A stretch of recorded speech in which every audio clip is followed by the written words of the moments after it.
Joining me now is a man not known for sitting on the fence. He passionately opposed the invasion of Iraq, and now he feels that Hezbollah is justified in attacking Israel. The Respect MP for Bethnal Green is in our central London studio. A very good evening, good morning rather, to you, Mr. Galloway. How do you justify your support for Hezbollah and its leader, Sheikh Hassan Nasrallah? A preposterous way to introduce an item, and what a preposterous first question. 24 years ago, on the day my daughter was born, and I've just celebrated her 24th birthday, I had to dash to the maternity hospital to see her given birth from a mass demonstration in London against the Israeli invasion and occupation of Lebanon. Israel has been invading and occupying Lebanon all of my 24-year-old daughter's life. The Hezbollah are a part of the Lebanese national resistance who are trying to drive, having successfully driven most Israelis from their land in 2000, Israel from the rest of their land, and to get back those thousands of Lebanese prisoners who were kidnapped by Israel under the terms of their illegal occupation of Lebanon. It's Israel that's invading Lebanon, it's Israel that's attacking Lebanon, not Lebanon that's attacking Israel. You've just been carrying a report of 10 Israeli soldiers on the border getting ready to invade Lebanon, and you ask us to mourn that operation as if it were some kind of war crime. Israel is invading Lebanon and has killed 30 times more Lebanese civilians than have died in Israel. So it's you who should be justifying the evident bias which is written on every line on your face and is in every nuance of your voice and is loaded in every question that you ask. Right, you put your finger on the button though, didn't you, when you said that Hezbollah was set up back in the 1980s in order to remove every Israeli soldier from Lebanese soil. As you said, it achieved that in 2000. No, it didn't. This is a setback. No, it didn't. It didn't. This is a key point that you're concealing from your viewers.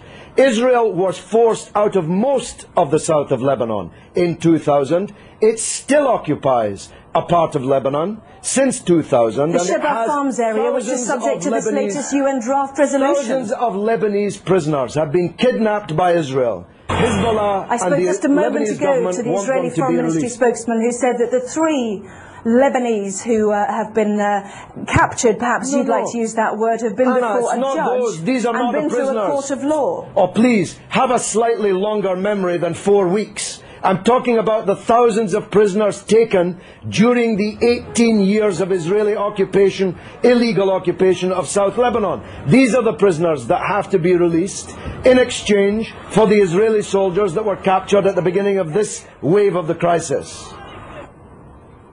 Can I ask you about a report that's in today's Sunday Telegraph, which showed that Iran has given Hezbollah long-range missiles capable of targeting any part of Israel. Iran, according to this Iranian MP who helped found Hezbollah, has also said that Iran has given the authorization to target Tel Aviv. Can you blame Israel for wanting to destroy those missiles? This is preposterous. America has given Israel missiles that can target not just every city in Lebanon, but every city in the Arab and Muslim world, including Iran. Why should America be allowed to give long-range missiles to Israel, including hundreds of nuclear missiles, but Iran is not allowed to give missiles? Because it's given it to a terrorist organisation. But they're not a terrorist organisation. Only in the mind of Rupert Murdoch's Sky and the Times and the Sun and the News of the World. I'm going to stop you there, Mr. Galloway. Prescribed terrorist organisations. One man's terrorist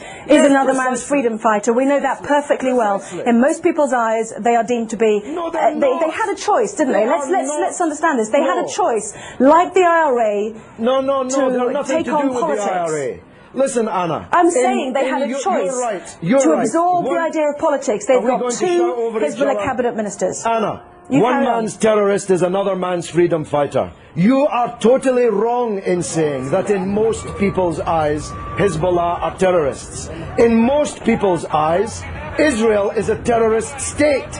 It's the fact that you cannot comprehend that fact that leads to the bias which runs through all of your reporting and every question that you've asked me in this interview. Can Can I ask you one question? I was relating to the IRA and Sinn Féin. They have decided to embrace politics. Hezbollah had the chance to embrace politics. They've already got two cabinet ministers. They're well respected in the south. In politics. They are. That's what I'm saying. Of the south if you listen to me, I'm saying they've got two cabinet ministers already. They had a chance to do that. Why did they need to capture and kill Israeli soldiers on the border? Surely that sets back their ambitions to be a political force inside a democratic Lebanon. Look, because Israel occupies their country and holds thousands of their compatriots as kidnapped hostages in their dungeons. It's really very simple, except if you think only in a clock that goes back 4 weeks. If you know, and you're old enough to know better, that this origins of this conflict are not 4 weeks or 4 years or 14 years, but are decades old. You want people to think that the crisis started when the clock started ticking on Sky News. No, I don't. I don't the people at all. in Lebanon I want know to ask you differently. I want to ask you one final question. Do you think that the 4 weeks that we've seen, as you mentioned, the 26 days of this crisis, has set back Hezbollah's ambitions? Not only are Israeli soldiers now over the border. Let me finish. Let me finish. Would you mind letting me finish, please? Not only are Israeli soldiers over the border in sizable numbers, but also their claims to be a good political organisation to help a democratic Lebanese government with the Syrians who've also now left an independent state. That has also come to blows as well. What a silly question. What a silly person you are. Hezbollah is winning the war. You can see it on the other half of the screen. Hezbollah is more popular today. That was not my question. Hezbollah is more popular today in Lebanon, amongst Christians, amongst Sunnis, amongst Shiites, amongst all Arabs, amongst all Muslims, than it has ever been. It's Israel who's lost the war, and Bush and Blair, for politically organising the war, who've lost politically. This is a defeat for Bush and Blair and Israel. Everybody but you can see it. Let me separate out that question then. Is it a setback, given that Hezbollah was set up in order to get Israeli soldiers off Lebanese soil, that there are now more Israeli soldiers on Lebanese soil than there were 26 days ago?